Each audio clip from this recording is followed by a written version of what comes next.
Good morning mga idol. Dito ako ngayon sa aking mga tinanim na mais, kamoting kahoy,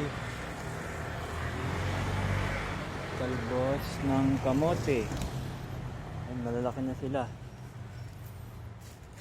Ilang araw na lang magbubunga na yan.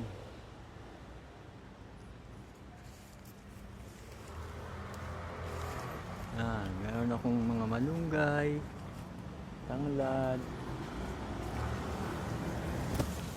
tapos meron din akong ayun, lumalaki na yung aking mga papaya, daming bunga,